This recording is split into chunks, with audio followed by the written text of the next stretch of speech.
ബഹുമാനപ്പെട്ട ഇബ്നു ഉമർ റളിയല്ലാഹു തആല അൻഹു മഹാനവറുകൾ തവാഫ് ചെയ്തുകൊണ്ടിരിക്കുമ്പോൾ യമൻകാരാകുന്ന ഒരു ചെറുപ്പക്കാരൻ തന്റെ പ്രിയപ്പെട്ടതാകുന്ന വയോവൃദ്ധയാകുന്ന ഉമ്മയെ തോളിലെടുത്തു വെച്ചുകൊണ്ട് തവാഫ് ചെയ്യുകയാണ്. 7 വട്ടം തവാഫ് കഴിഞ്ഞു. മഹാനവറുകൾ വന്നുകൊണ്ട് പരിശുദ്ധമാക്കപ്പെട്ട മഖാം ഇബ്രാഹിമിന്റെ പിന്നിൽ സുന്നത്ത് നമസ്കരിച്ച് കഴിഞ്ഞു. നമസ്കാരം കഴിഞ്ഞതിന് ശേഷം അങ്ങനെ ഇരുന്ന് ദുആ ചെയ്തുകൊണ്ടിരിക്കുമ്പോൾ ഈ മനുഷ്യൻ തവാഫെല്ലാം തീർന്നിട്ട് ബഹുമാനപ്പെട്ടവരുടെ തിരുസവിധത്തിൽ വന്നിട്ട് ചോദിക്കുകയാണ്, ഇന്നി ലഹാ ബഈറും മുദല്ലലൂ ഇന്നി ലഹാ ബഈറും മുദല്ലലൂ അതറാനി ജസൈതുഹാ. അല്ലയോ ഇബ്നു ഉമറേ, ഇബ്നു ഉമറേ റളിയല്ലാഹു അൻഹു,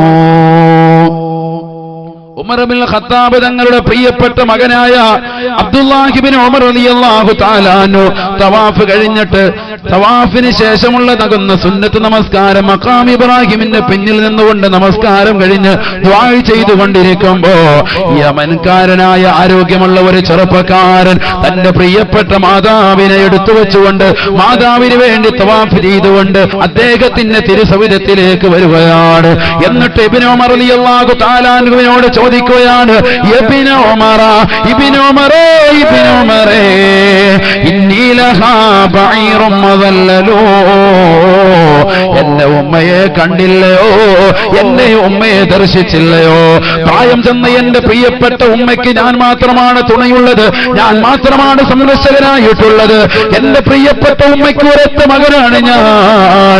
അങ്ങനെ യമൻ പ്രദേശത്ത് നിന്ന് സുഖമില്ലാത്ത എന്റെ പ്രിയപ്പെട്ട ഉമ്മയെ ഈ പരിശുദ്ധമാക്കപ്പെട്ട കഅബ ഞാൻ കാണിക്കാൻ കൊണ്ടുവരികയും ഈ കഅബ ഞാൻ കാണിക്കുകയും ഉംറ ചെയ്യണമെന്ന് പറഞ്ഞ എന്റെ പ്രിയപ്പെട്ട ഉമ്മയ്ക്ക് സുഖമില്ലാത്ത എന്റെ ഉമ്മയെ തോളിലിരുത്തിക്കൊണ്ട് തവാഫ് ചെയ്യുകയും ചെയ്തതാകുന്ന ഞാൻ ഇന്നി ലഹാ ബഈറും മുദല്ലലൂ, ഏറ്റവും നിന്ദ്യനായ നിസാരനായ ഒരു കേവലം ഒരു കഴുതയെ പോലെയാണ്, ഒരു കോവര കഴുതയെ പോലെയാണ് എന്റെ പ്രിയപ്പെട്ട മാതാവിന് ഞാൻ. ഫഹൽ തറാനി ജസൈതുഹാ, ഇത്ര നല്ല സുന്ദരനായ ഒരു മകനെ നിങ്ങൾ കണ്ടിട്ടുണ്ടാവൂല.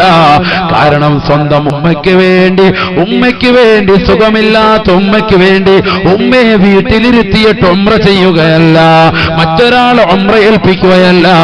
ആ ഉമ്മയ്ക്ക് കഅബ കാണണമെന്നുള്ള ആഗ്രഹമുള്ളതുകൊണ്ട് കഅബ കാണിക്കാൻ ഞാൻ കൊണ്ടുവരികയും സുഖമില്ലാത്ത ഉമ്മയെ തോളിലിരുത്തിക്കൊണ്ട് കഅബ ഞാൻ 7 വട്ടം പ്രദക്ഷിണം ചെയ്യുകയും ചെയ്തു. ഫഹൽ തറാനി ജസൈതുഹാ, എന്റെ പ്രിയപ്പെട്ട ഉമ്മയോടുള്ള ബാധ്യതകൾ ഞാൻ നിർവഹിച്ചവനായില്ലയോ? ഉമ്മയോട് കടപ്പാടുകൾ പരിപൂർണമായി പൂർത്തീകരിച്ചവനായിട്ടില്ലയോ എന്ന് ഇബ്നു ഉമർ റളിയല്ലാഹു തആല അൻഹുവിനോട് യമൻകാരനാകുന്ന ചെറുപ്പക്കാരൻ ചോദിച്ചപ്പോ ഇബ്നു ഉമർ റളിയല്ലാഹു തആല അൻഹു പറഞ്ഞുവത്രേ, ലാ ലാ ഇല്ല മോനെ, ഇല്ല മോനെ, ഉമ്മയെ ഉംറ ചെയ്യിച്ചതുകൊണ്ട് അതും തോളിലിരുത്തിക്കൊണ്ട് ചുമന്ന് നടന്നതുകൊണ്ട് ഉമ്മയോടുള്ള ബാധ്യത നീ നിർവഹിച്ചവനല്ല. നമ്മളിൽ പലരും കരുതിയത് ഞാൻ എന്റെ പ്രിയപ്പെട്ട ഉമ്മയെ ഹജ്ജിന് കൊണ്ടുപോയിട്ടുണ്ട്, ഉമ്മയെ ഉംറയ്ക്ക് കൊണ്ടുപോയിട്ടുണ്ട്, ഉമ്മയ്ക്ക് ഞാൻ പണം കൊടുക്കുന്നുണ്ട്, അതുകൊണ്ട് ആ ഉമ്മ സന്തോഷവതിയാണ്, സന്തോഷവതിയാ. പൊന്നുമോനെ, ഒരിക്കലുമല്ല. ആ ഉമ്മയോടുള്ള ബാധ്യത നീ നിർവഹിച്ചിട്ടില്ല. എന്ന് പറഞ്ഞാൽ ഉംറ ചെയ്യിപ്പിച്ചോ ഒക്കെ, പക്ഷേ അതുകൊണ്ട് ഉമ്മയോടുള്ള കടപ്പാടുകൾ തീർന്നോ? അത് തീർന്നിട്ടില്ല. കടപ്പാടുകൾ ഇനിയും കിടക്കാണ്, ബാധ്യതകൾ ഇനിയും കിടക്കാണ്. വാപ്പായെ ഹജ്ജ് ചെയ്യിച്ചു, വാപ്പായെ ഉംറ ചെയ്യിപ്പിച്ചു, വാപ്പാടുള്ള ബാധ്യതകൾ കടപ്പാടുകൾ അതോടുകൂടി തീർന്നോ? ഹക്ക് തീർന്നോ? ഇല്ല, ഒരിക്കലും തീർന്നിട്ടില്ല. അതിനിയും കിടക്കാണ്, ഇനിയുണ്ട്. അല്ലാഹു മനസ്സിലാക്കാൻ തൗഫീഖ് തരട്ടെ. 10 മക്കളുണ്ടൊരു വീട്ടിൽ. ആ 10 മക്കളുള്ളതാകുന്ന വീട്ടിൽ ഇളയവനാണ് കുടുംബമുള്ളത്. അത് പറഞ്ഞുകൊണ്ട് മൂത്തവരാകുന്ന ആളുകളൊക്കെ തന്റെ പ്രിയപ്പെട്ട മാതാപിതാക്കളെ മറക്കുന്ന കാലഘട്ടം. അല്ലാഹു കാത്തിരക്ഷിക്കട്ടെ.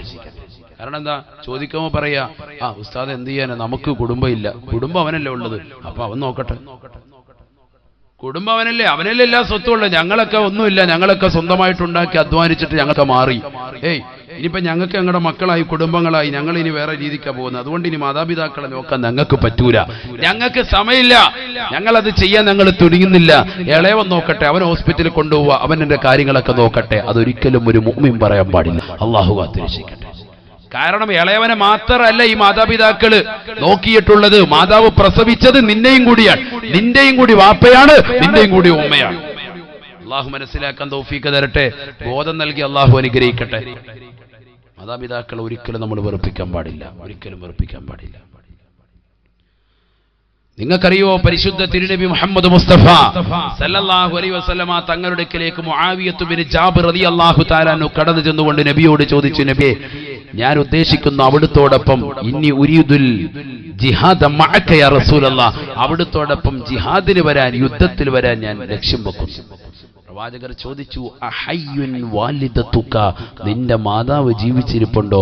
യാ റസൂലുള്ളാഹി. അള്ളാന്റെ റസൂലിനെ അറിയാം, വാപ്പ മരണപ്പെട്ടു പോയി നേരത്തെ, മുആവിയ നേരത്തെ മരണപ്പെട്ടു പോയതാണ് റളിയല്ലാഹു അൻഹു.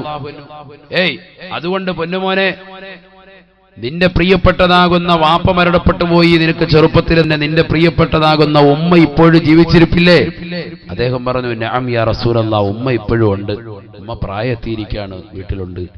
ഫഖാല നബിയു സല്ലല്ലാഹു അലൈഹി വസല്ലം, അല്ലാഹുവിന്റെ റസൂൽ പറഞ്ഞു, ഇദ്ഹബ് ഫർജിഅ ഇലൈഹാ ഫഇന്നൽ ജന്നത തഹ്ത റിജ്ലൈഹാ, നീ തിരിച്ചു പോകണം, നീ വീട്ടിലേക്ക് തന്നെ പോകണം. യുദ്ധത്തിന് വേണ്ടി എന്റെ കൂടെ നീ വരാൻ പാടില്ല. ഒരുപക്ഷെ യുദ്ധത്തിലേക്ക് പോയിട്ട് തിരിച്ച് നീ വന്നില്ലായിരിക്കാം, ഷഹീദാകും, ഈ ലോകത്ത് നിന്ന് വിട പറഞ്ഞു പോയേക്കും. അങ്ങനെയാണെങ്കിൽ നിന്റെ പ്രിയപ്പെട്ട മാതാവിനെ നോക്കാൻ ഒരാൾ പോലും ഉണ്ടാവൂല. അതുകൊണ്ട് മാതാവിനെ നോക്കലാണ് അതിനേക്കാൾ വലിയ കൂലി എന്ന് നബിയുനാ റസൂലുള്ളാഹി. യുദ്ധത്തിന് വരുന്നതിനേക്കാൾ, സമരമുറയ്ക്ക് ഇറങ്ങുന്നതിനേക്കാൾ കൂലി എന്താണ്? നിന്റെ പ്രിയപ്പെട്ട മാതാവിനെ നോക്കലാണ്, പിതാവിനെ നോക്കലാണെന്ന് മുഹമ്മദ് റസൂലുള്ളാഹി. ഫഇന്നൽ ജന്നത തഹ്ത റിജ്ലൈഹാ, നീ സ്വർഗം പ്രതീക്ഷിച്ചിട്ടാണ് യുദ്ധത്തിനിറങ്ങുന്നത്, അല്ലേ? ഷഹീദായി സ്വർഗം പ്രതീക്ഷിച്ചിട്ടുണ്ട് നീ യുദ്ധത്തിനിറങ്ങുന്നത്. എന്നാൽ നിന്റെ മാതാവിന്റെ കാൽ കീഴിൽ സ്വർഗമുണ്ടെന്ന് മുഹമ്മദ് റസൂലുള്ളാഹി.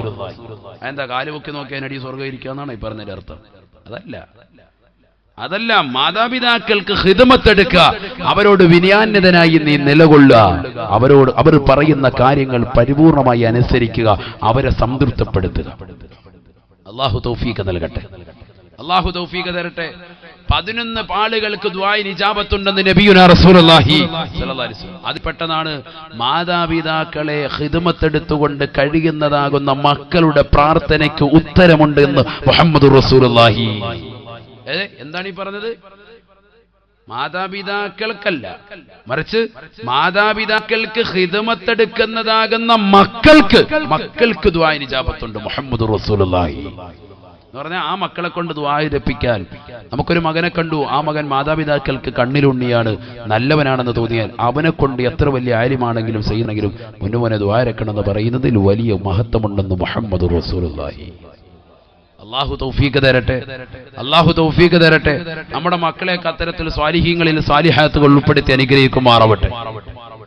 ഹബീബായ റസൂലുള്ളാഹി സ്വല്ലല്ലാഹു അലൈഹി വസല്ലമ തങ്ങളുടെ അടുക്കലേക്ക് ഒരു ചെറുപ്പക്കാരൻ വന്നുകൊണ്ട് നബിയോട് പറയുകയാണ്, യാ റസൂലല്ലാഹ്, യാ റസൂലല്ലാഹ്,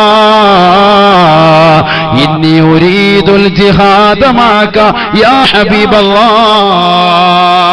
നബിയേ, നബിയേ, അവിടുത്തോടൊപ്പം ഞാൻ ജിഹാദ് ലക്ഷ്യം വെക്കുന്നുണ്ട് നബിയേ, യുദ്ധത്തിന് വരാൻ കൊതിക്കുന്നുണ്ട് നബിയേ. ഹബീബായ നബി സല്ലല്ലാഹു അലൈഹി വസല്ലമ തങ്ങൾ ആ സഹോദരനോട് ഉടനെ തന്നെ ചോദിച്ചു അത്രേ, അഹയ്യുൻ വാലിദാക്, നിന്റെ മാതാവും പിതാവും ജീവിച്ചിരിപ്പുണ്ടോ? ജീവിച്ചിരിപ്പുണ്ടോ? മുആവിയ ഇബ്നു ജാബിർ റളിയല്ലാഹു തആല അൻഹുവിന്റെ ചരിത്രത്തിൽ എന്താ? മാതാവ് മാത്രം ജീവിച്ചിരിപ്പുണ്ട്. ഇവിടെ റസൂലുള്ളാഹി ചോദിക്കുന്നത് അഹയ്യുൻ വാലിദാക്, മാതാവും പിതാവും ജീവിച്ചിരിപ്പുണ്ട്.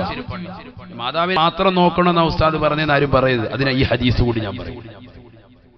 ഹബീബായ റസൂലുള്ളാഹി സ്വല്ലല്ലാഹു അലൈഹി വസല്ലമ തങ്ങൾ ആ സഹോദരനോട് ചോദിച്ചു അത്രേ, അഹയ്യുൻ വാലിദാക്, നിന്റെ മാതാപിതാക്കൾ ജീവിച്ചിരിപ്പുണ്ടോ? ഫഖാല റജുലു, ആ സഹോദരനുടനെ പറഞ്ഞു അത്രേ, നഅം യാ റസൂലല്ലാഹ്, നബിയേ നബിയേ, എന്റെ മാതാവും പിതാവും ജീവിച്ചിരിപ്പുണ്ട് നബിയേ. ഹബീബായ റസൂലുള്ളാഹി സ്വല്ലല്ലാഹു അലൈഹി വസല്ലമ തങ്ങൾ മറ്റു മക്കളില്ലാത്തതാകുന്ന മാതാപിതാക്കൾക്ക്, മറ്റു മക്കളില്ലാത്തതാകുന്ന ആ സഹോദരനോട് അല്ലാഹുവിന്റെ റസൂല് പറയുകയാണ്, ഫഫീഹിമാ ജാഹിദ് ഇർജി ഇലൈഹിമാ, പൊന്നുമോനെ നീ നിന്റെ മാതാപിതാക്കളിലേക്ക് മടങ്ങി പോകണേ.